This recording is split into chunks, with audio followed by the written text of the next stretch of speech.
Bulletin మనగా breaking news చూస్తున్నా ఉగ్రవాదం పాకిస్తాన్పై పంజాబ్ విసిరింది. ఏకంగా మంత్రినే బలి తీసుకుంది. టెర్రర్ అటాక్తో పాక్లోని పంజాబ్ రాష్ట్రం దద్దరిల్లింది. పంజాబ్ హోంమంత్రి కార్యాలయం వద్ద భారీ పేలుడు సంభవించింది. ఈ పేలుడులో మంత్రి షజా ఖాన్జాదా సహా 8 మంది దుర్మరణం చెందారు. ఆయనతో పాటు మరో 8 మంది ప్రాణాలు కోల్పోయారు. మరో 25 మంది గాయపడ్డారు. దాదాపు 30 మంది శిథిలాల కింద చిక్కుకుపోయినట్లు తెలుస్తోంది. పేలుడు ధాటికి మంత్రి కార్యాలయం భవనం కుప్పకూలినట్లు సమాచారం. మరోవైపు ఘటనా స్థలి వద్ద సహాయక చర్యలను ముమ్మరం చేశారు. గాయపడిన వారిని ఆసుపత్రికి తరలిస్తూనే శిథిలాల కింద చిక్కుకుపోయిన వారిని రక్షించే ప్రయత్నం చేస్తున్నారు. పాకిస్తాన్లో ఉగ్రవాదులు తెగబడినటువంటి సందర్భం మనం చూసాం. ఉగ్రవాదుల బాంబ్ దాడిలో పాకిస్తాన్లోని పంజాబ్ హోంమంత్రి దుర్మరణం పాలయ్యారు. దీనికి సంబంధించి మరింత సమాచారాన్ని మా కరెస్పాండెంట్ ఇస్మాయిల్ అందిస్తారు. ఇస్మాయిల్, చెప్పండి, పంజాబ్ హోంమంత్రి కూడా దుర్మరణం పాలైనట్టుగా తెలుస్తోంది. అసలు ఈ ఘటన ఎప్పుడు ఎక్కడ జరిగింది? దీనికి సంబంధించి అప్డేట్స్ ఏంటి? పాకిస్తాన్ లోని పంజాబ్ ప్రావిన్స్ లో అక్కడ ఉన్నటువంటి హోంమంత్రి తన కార్యాలయంలో ఆఫీస్ లో షాదాసిలాల్ అనేటువంటి ఒక విలేజ్ లో ఆయన తన ఆఫీస్ లో కూర్చుని మీటింగ్ నిర్వహిస్తున్న సమయంలో ఒక ఆత్మాహుతి దాడి జరిగింది. కొంతమంది ప్రత్యక్ష సాక్షులు చెప్పిన దాని ప్రకారం అయితే ఒక ఆత్మాహుతి దాడి జరిగింది. ఒకతను తనకు ఒంటికి బాంబులు పెట్టుకుని ఆ బిల్డింగ్ లోకి చొరబడ్డాడు. ఆ తర్వాత తనను తాను పేల్చుకున్నాడు అనేటువంటిది ప్రత్యక్ష సాక్షులు చెప్తున్నారు. ఈ దాడిలో ఎవరైతే షుజా ఖాన్జాదా అనేటువంటి పంజాబ్ ప్రావిన్స్ హోమ్ మినిస్టర్ తో సహా మొత్తం 8 మంది ఇప్పటి వరకు చనిపోయారు. అయితే ఇస్మాయిల్, మనకు ఇప్పుడు ఒక అప్డేట్ అంటూ ఉంది. 12 మంది వరకు కూడా మృతుల సంఖ్య పెరిగినట్లుగా తెలుస్తోంది. చెప్పండి. ఇంకా మృతుల సంఖ్య పెరిగే అవకాశం ఉందని చెప్తున్నారు. ఎందుకంటే 20 నుంచి 25 మంది ఆ బిల్డింగ్ లో ఉన్నారు. బిల్డింగ్ పూర్తిగా కుప్పకూలిపోయింది. బిల్డింగ్ డెబ్రీస్ లో వాళ్ళందరూ ఇరుక్కున్నట్టు చెప్తున్నారు. దాదాపు ఇప్పుడు అక్కడ సహాయక చర్యలు కొనసాగుతున్నాయి. షుజా ఖాన్జాదా 2014 అక్టోబర్ నుంచి ఆయన పంజాబ్ ప్రావిన్స్ లో హోమ్ మినిస్టర్ గా ఉన్నారు. ఆయన చాలా వరకు మిలిటెంట్స్ అక్కడ ఉగ్రవాదులకు వ్యతిరేకంగా, ప్రధానంగా అల్ ఖైదాకు వ్యతిరేకంగా క్యాబినెట్ లో గట్టిగా మాట్లాడే వ్యక్తిగా ఆయనకు పేరుంది.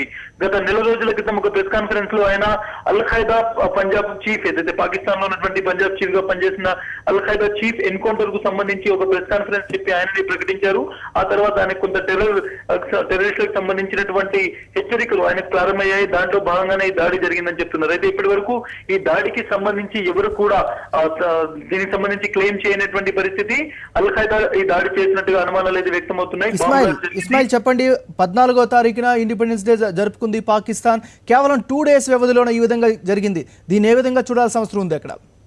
డెఫినెట్ గా పాకిస్తాన్ సంబంధించినటువంటి పంజాబ్ ప్రావిన్స్ కావచ్చు, ఆఫ్ఘనిస్తాన్ బార్డర్ లో ఉన్నటువంటి వజీరిస్తాన్, ఇట్లాంటి ప్రాంతాల్లో అల్ ఖైదా యొక్క పెద్ద ఎత్తున అల్ ఖైదా కార్యకలాపాలు కొనసాగుతున్నాయి. పాకిస్తాన్ పోలీసులకు, ఉగ్రవాదులకు 2-3 రోజులకు ఒకసారి కంటిన్యూగా బ్లాస్ట్ ఫైరింగ్ జరుగుతున్నటువంటి పరిస్థితి. అత్యధికంగా కార్ బాంబులు కూడా ఆ ఏరియాలో పేలుతున్నటువంటి పరిస్థితి. ఈ నేపథ్యంలో డెఫినెట్ గా అల్ ఖైదా ఈ దాడి చేసి ఉండొచ్చు అనేటువంటి అనుమానం వ్యక్తం అవుతుంది. పాకిస్తాన్ స్వాతంత్ర ఏదైతే వేడుకలు చేసుకుందో ఆ తర్వాత 2 రోజుల్లోనే ఒక పెద్ద దాడిగా దీన్ని చూస్తున్నారు. మృతుల సంఖ్య పెరిగే అవకాశం ఉందనేది ఇప్పటి వరకు స్పష్టమవుతుంది. ఒక డిఎస్పీ కూడా ఈ మృతుల్లో ఉన్నట్టు ఇప్పటికే న్యూస్ ఏజెన్సీస్ కన్ఫర్మ్ చేస్తున్నాయి. షుజా ఖాన్జాదా కొంత మిలిటెన్సీకి వ్యతిరేకంగా మాట్లాడేవారు కేబినెట్ లో ఉన్నటువంటి ఒక పేరైతే ఉంది.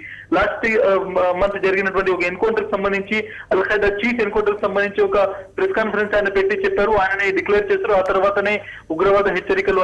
ఇస్మాయిల్, ఇంకో విషయం చెప్పండి. అంటే ఇప్పటి పాకిస్తాన్ చూస్తున్నాం కదా, తరచుగా ఏదో ఒక చోట పాకిస్తాన్ అల్లర్లు లేకపోతే ఇలాంటి హింసాత్మక ఘటనలు చూస్తూనే ఉన్నాం. వీటిని కంట్రోల్ చేసే పరిస్థితి ఉందా ఇప్పట్లో?